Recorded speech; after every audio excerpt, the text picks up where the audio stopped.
Okay, so as we wrap up our discussion of Gulliver's Travels, I want to talk about a couple of different issues with you and see if we can use this discussion as a way of transitioning into a discussion of a modest proposal.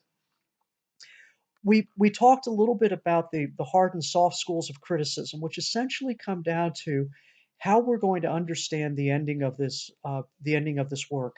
Is Gulliver a part of the satire? Is his final rejection of humanity one of the things that Swift is mocking?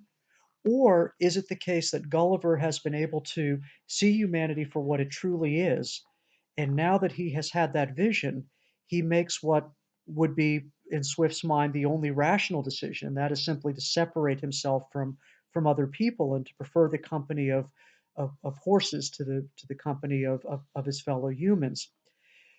There are a number of things, and you guys brought up a lot of really good points while we were discussing this on Blackboard. A few other ideas that I want to suggest to you.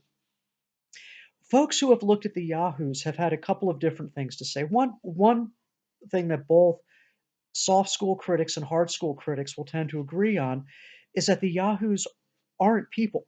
You know, they're humanoids. They're kind of like us, but they don't have human rationality, and they have some other features that would seem to connect them more closely with the animal world than with the human world.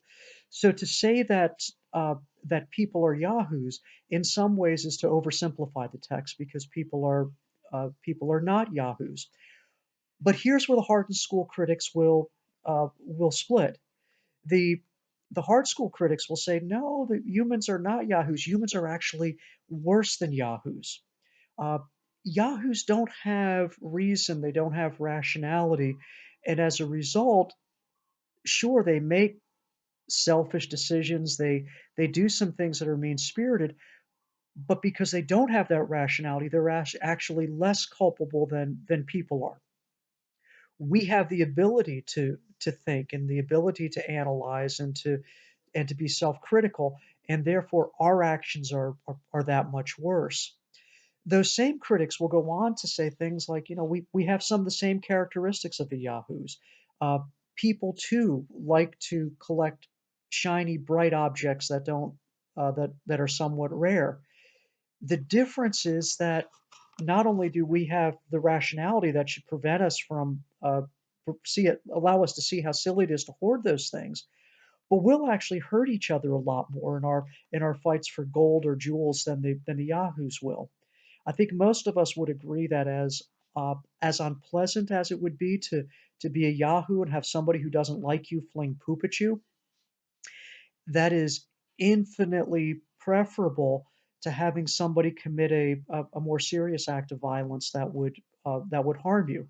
And what do humans do with their rationality? Well, we seem to spend a lot of time coming up with new and better ways of harming one another. So maybe actually the hard school critics would say we're not yahoos, we're worse than yahoos. But that leaves open another issue that we have to think about. Does Swift really want to let the Winhams off the hook? To Gulliver, they become exactly how they describe themselves, perfections of nature. They're the ideals that he wants to achieve. But is that how we're supposed to see them? Sometimes, I hope you'll forgive the cruelty of not cruelty, but the crudity of this comment. Sometimes I'm talking about this with students, and we're debating the hard and soft schools, and I'll divide the class up into two teams and make them fight with each other. Uh, it's fun sometimes. Uh, I'll ask the class, if you were a Winham, you would have some benefits in your life, right? Like uh, you would live. They all seem to live a fairly long, healthy life, and they have a kind of stoic existence where they don't engage in a lot of excess emotion. But then I'll ask the students, and this is where they maybe where my question becomes kind of crude. I'll say, if you're a Winham, how often do you get to have sex? Well, remember the Winhams each have two offspring to replace themselves. Now, there's no indication that the Winhams have any kind of equine birth control. So their rationality and their self-control means that a married Wyndham couple has only enough sex to procreate in order to replace themselves. That might give us an indication of some other shortcomings in Wyndham life. Now, there is one exception. There might be a time when a Wyndham couple would get to have additional offspring, and that would be if a neighboring Wyndham couple lost an offspring through disease or accident, and then they could make a replacement for that family. Again, on one hand, that seems like a really nice bit of social engineering, and it keeps the population in check and makes sure that they can always match their resources. But on the other hand, how many of us would, even if we knew that it was the rational and right thing to do, how many of us could give up a child so that somebody else could raise that child? Boy, that's hard. And we know in our, we read about things like surrogate parents. Oftentimes, the people who go into that process with all the best intentions and at the outset are very willing to give up the child, knowing that the child will have a very happy and wonderful life and a life of great opportunity with the surrogate parents. At the end, they just can't do it. And they can't do it for, we would say, irrational reasons, but also reasons that might reflect upon some of the best aspects of human nature. Those same characteristics that would make a parent give up anything to protect their child, and that might make any of us do to risk our own lives and our own well-being to save another person, make it impossible for those parents to give up their children even when they know that it's something that they agree to. In the same way, we find out that the Winhams, when they experience death, do not undergo any kind of mourning process. They simply accept death as an inevitable part of life. At the outset, that seems admirable and it seems rational. And all of us know that we are mortal. We know that we'll die. We know that our loved ones will die. Perhaps it would be good if we could have some kind of an acceptance of that so that death wouldn't destroy our lives. But what would the cost be to become so stoic that we never mourned a loved one who was lost? Can love exist without the pain on death and the pain of separation? Is the cost of the Winham's great rationality, in fact, the loss of those ties of love and of affection, those things that make families and that make communities, is at the cost? Can you have the pure rationality without losing what is, in many people's judgment, what's most precious about human life, irrational qualities of love and attachment?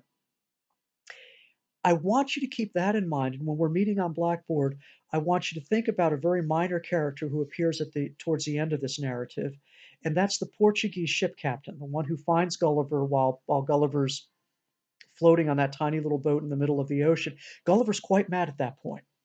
And in fact, he could potentially be a threat. And for Captain Pedro de Menendez, Gulliver is not one of his countrymen. He has no obligation to rescue him, but yet he does. And he sees to it that Gulliver's returned safely to England and safely back to his family. Are the captain's actions rational? If they're not, uh, what do they reflect and what might Swift be telling us through those actions? I also want us, and this is where we'll make the transition moving from part four of Gulliver's Travels towards a modest proposal. I want us to think about the connection between rationality and rhetoric. Are the Winhams actually a perfection of nature, do they actually act in a way that's entirely rational? Or do they use claims of rationality rhetorically in order to defend their own actions, maybe even to themselves? Is their purported rationality, in fact, a mechanism of self deception, something that prevents them from seeing the cruelty of what they're doing? Are they so in love with their own intellects that they become blinded to the needs of others, that their self love destroys their compassion? Uh, they are, as we've talked about, they become representative of the English treatment of the Irish. Uh, they also seem to have something, and Swift almost seems to be anticipating the 20th century when the Yahoos or the Wyndhams will describe themselves as perfection of nature, almost anticipating the idea of a master race. Keep those ideas in mind, that connection between rhetoric and reason, and how reason may be nothing more than a very effective rhetorical construction.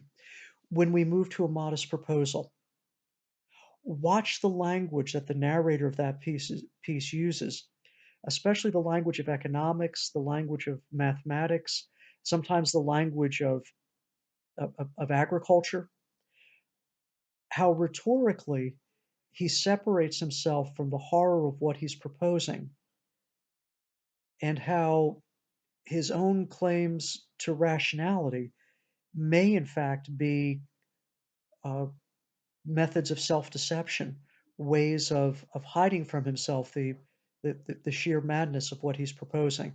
That'll be our discussion for tomorrow. I hope everybody's staying safe and staying healthy. I look forward to seeing you all on Blackboard. Take care.